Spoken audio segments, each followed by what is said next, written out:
Monsoon tour, మధురానుభూతులు sure. పూర్తి వివరాలకు చదవండి రేపటి సాక్షి దినపత్రిక.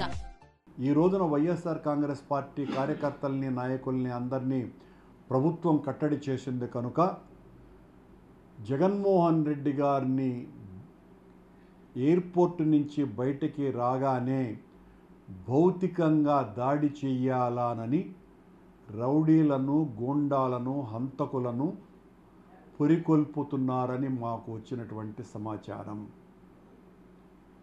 ఇంత దారుణమైనటువంటి చర్య ఊహించలేం.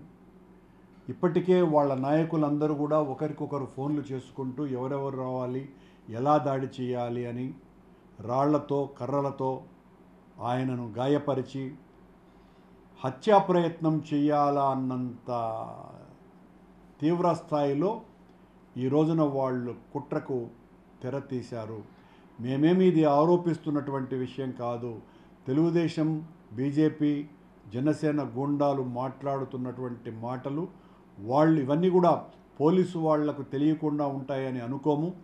వాళ్లకు కూడా తెలుసును. వాళ్ళు తగు చర్యలు తీసుకున్నా కూడా వాళ్ళ కన్ను కప్పి ఎలా దాడి చేయాలా జగన్మోహన్ రెడ్డిని భౌతికంగా దాడి చేయటం ద్వారా ఆయన నాయకత్వాన్ని పలుచన చేయాలనేటువంటి ప్రయత్నం చేస్తున్నారు.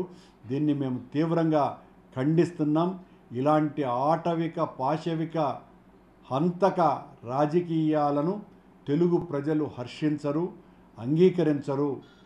ఇలాంటి చర్యలు చేపట్టడం ద్వారా వైఎస్ఆర్ కాంగ్రెస్ పార్టీ మరింత బలోపేతమవుతుందే తప్ప మీ ఊకదంపుడు కార్యక్రమాలకు భయపడే వాళ్ళు ఎవరు లేరు. సాక్షాత్తు 5 సంవత్సరాలు అత్యంత జనరంజకంగా పరిపాలించినటువంటి జగన్మోహన్ రెడ్డి గారి మీదనే భౌతిక దాడికి పాల్పడడానికి సిద్ధపడుతున్నారంటే ప్రజలందరికీ కూడా మేము విజ్ఞప్తి చేస్తున్నాం. ఏ స్థాయిలో కూటమి ప్రభుత్వం ఉన్నది. ఇప్పటి వరకు రాష్ట్రంలో దాదాపు 40 హత్యలు తెలుగుదేశం పార్టీ వాళ్ళు, కూటమికి సంబంధించినటువంటి వాళ్ళు రాష్ట్రంలో అనేక మంది పౌరుల్ని హత్యలు చేయటం జరిగింది. కానీ ఈ రోజున సాక్షాత్తు పూర్వ ముఖ్యమంత్రి జగన్మోహన్ రెడ్డి గారి మీదనే దాడి చేయటానికి పూనుకుంటున్నారు అనంటే ఏ స్థాయిలో వీళ్ళ ఆలోచనలు ఉన్నాయి. దీన్నంతా కూడా గమనించవలసిందిగా ప్రజలందరినీ కూడా విజ్ఞప్తి చేస్తున్నాం.